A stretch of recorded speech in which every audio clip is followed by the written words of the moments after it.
Hey friends, it's Michael Golzmane here, and in this video I want to talk to you a little bit about psychic protection and about sensitivity to other people's energies. So it almost goes without exception that people who contact me asking for an energy check-in initially or asking for energy clearing work are often having issues with sensitivity to other people's energies. They may be aware sometimes of, like, okay, this person I'm in a family with, or this coworker, or this place I went to and I had this meeting with this person. I've taken stuff home from them, I've picked up energies from them. They may not know what the energies are, but they may just feel this general sense of, I've picked something up and I don't know what it is. And this energy phenomenon is almost universal in anyone who would be watching this video, because we're all super sensitive. We're all sensitive here on the earth plane, though some of us who are really on a spiritual path consciously are much more aware of the energetic nature of things. We're much more aware of, oh, I have the possibility of actually picking up things that are non-physical and taking those home with me, and so what do I do about them? Many of us are taught a few strategies. We're taught the idea, perhaps, of using things like sage, doing what's called smudging, to help clear the energy in a certain space, or perhaps clear the energy in our own energy field or aura. We're taught beyond that possibly to cut psychic cords. Those of you who might be aware of that particular phenomenon, we can develop these psychic cords with other people, and we're taught to be aware and to cut those. Perhaps even beyond that, in terms of protection, we might be taught to visualize white light around us, or maybe call in, for instance, Archangel Michael, who is considered to be the angel of protection. We might visualize a shield of light that's golden or that's blue around us that we ask him to sort of install for us. I used to be kind of an energy protection junkie years ago. Every little strategy that I would pick up, I would apply, and sometimes I would try to apply them multiple times a day.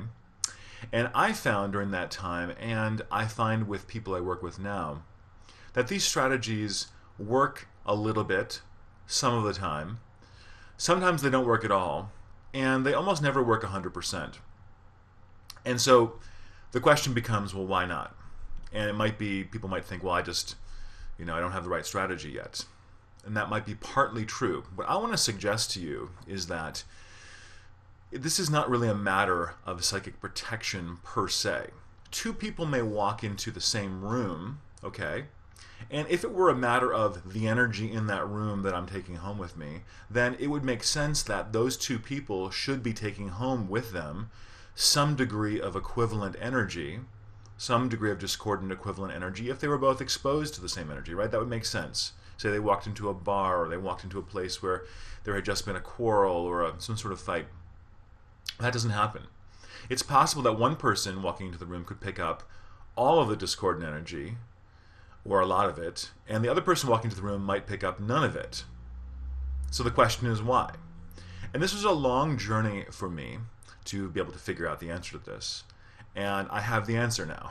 So the answer has been revealed to me as a result of serious trial and error and working in my own life, and as a spiritual healing facilitator and clearing facilitator myself, I'm putting myself in the midst of other people's energy all the time, and so it could be very much a tendency for someone like me to pick up stuff from other people. And so I had to learn, why is that happening and what do I do about it, and then share that with my clients. The reason is because at a subconscious level, okay, or at a soul program level, you could say that this is a past life phenomenon or a subconscious phenomenon. We have what are called programs, contracts, vows, even soul-level addictions that cause us to be more susceptible to picking up discordant energy. Okay? So you might ask, well, how could that be, and why would that happen? So some of the reasons for it, there are many different reasons, and some of them are individual. But some of the broader categories of reasons why a person might pick up discordant energy is because they may have made past life agreements to do so, believing that it was their spiritual mission to be kind of like the cleanup crew for everyone else. So on some level it sounds like, oh, okay, I'm the cleanup crew for everyone else, I'm helping people by doing that. At some level that makes logical sense. Of course, we don't really remember making these kinds of agreements, and at this point, they're basically, the agreements are still in place that we have made at a soul level, but they're basically acting to sort of victimize us by, okay, once we make a soul agreement or a soul program or take a soul level vow, that's one of the things we check for in this work, once we take those kinds of agreements and make those kinds of vows, they're with us forever until we revoke them and clear them. So your subconscious mind is very much operating to bring into your experience or to limit your experience based on the beliefs and the unfinished business and the programming of the subconscious mind. And this goes back all the way throughout your thousands of different lifetimes. So you don't remember making these agreements and making these contracts, and yet when they're cleared and when they're revoked from your soul records, people have the progressive experience of feeling lighter and clearer and less susceptible to taking on other people's energies. So let me review that for a moment. These are subconscious or conscious agreements or vows or beliefs that we have taken on, often in religious lifetimes, that are causing us to be so susceptible to other people's energies now. One other example, we may have made vows to be a savior in a previous lifetime. We might have thought, oh, my mission in life is to save everybody. And again, at one level of consciousness, that seems like, hey, that's pretty noble, that's pretty cool. You want to save people. So that can translate, though, in the subconscious mind to, I'm here to take on everybody else's stuff. And that may not be the most efficient, healthy, wonderful way to do that. We need to come into a higher consciousness where we realize it's not really us who's saving anybody or healing anybody, but we can facilitate the process of helping people to awaken through our own consciousness. So, but we need to clear those old vows, programs, contracts. We may also have specific contracts with individuals. So for instance, if there's someone in your life now and you're aware that perhaps you have a very discordant energetic relationship with them, or you've taken on their particular stuff, it's very likely the two of you have past lives together, and that at some level there's some sort of unfinished business in that relationship that's causing the energy to be a little bit wonky, a little bit funky between the two of you, and causing you to take on some of that energy now. So here's the bottom line of it. No matter how much psychic protection we call in, or how many little amulets we wear, or how much smudging we do, or how many angels we call in to protect us, that stuff cannot violate our free will. This is a universal rule of working with angels. Angels cannot violate our free will. And free will is what I've just been talking about. The programs we have in our subconscious mind saying, I'm here to save everybody, I'm vowing to save the whole world, for instance. That comes up for people.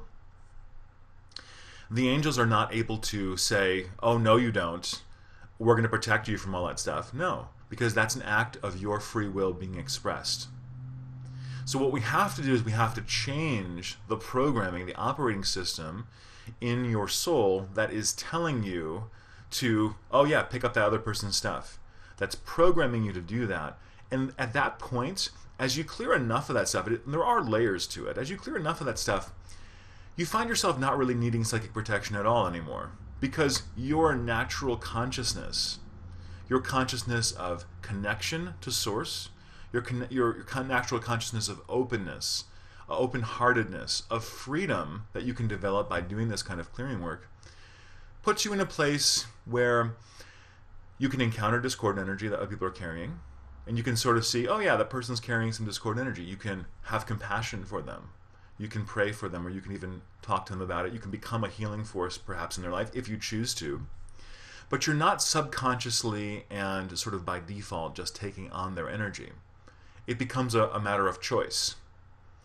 And you'll find that it's really not in anyone's best interest for you to take on their discordant energy. The best scenario is for you to be so strong in your own light that you cause other people around you to become more clear, more strong in their own light, more connected. Spirit does not really need you to bear the burdens of the world for other people. Spirit just needs you to be in your own sense of light and love and heart-centeredness, and to be willing to share that with others. Spirit's got it under control. So your neighbor, the person with the discordant energy that you may be feeling victimized by now, is as much a part of Spirit and part of the oneness, connected to Spirit as you are. And so remembering that in yourself, remembering that for your neighbor, helping them to remember that, that's really the most non-codependent, spiritually aligned way to help people to become clear, to help you to remain free from taking on their discordant energy, and really to do your service work here on the earth. So I hope this video has really awakened some of you to a new consciousness around, yeah, I have to be clear of my own, it's under my control, really, how I take on discord energy or not for other people by going into my soul records, by clearing these programs, vows, and contracts away, and then I'm in a natural state of protection. I feel one with Spirit. I'm at choice. I don't have to take on people's discord energy by default. It's a beautiful place to be. So, friends, if you have any questions, feedback about this video, please feel free to click below. And my website is linked there. If you want to go to my website, send me a note, any questions, feedback, comments you have, I'd be happy to hear from you. I'd also be happy to check in for you. What specific kinds of programs, energies, vows might you have? If you suspect that you have some, I can do that type of soul research for you and help you to gain some more insight about what the possibilities of clearing are for you and how you might best accomplish being in that naturally protected state. Thanks for watching this video, friends. Until next time, peace and blessings to you.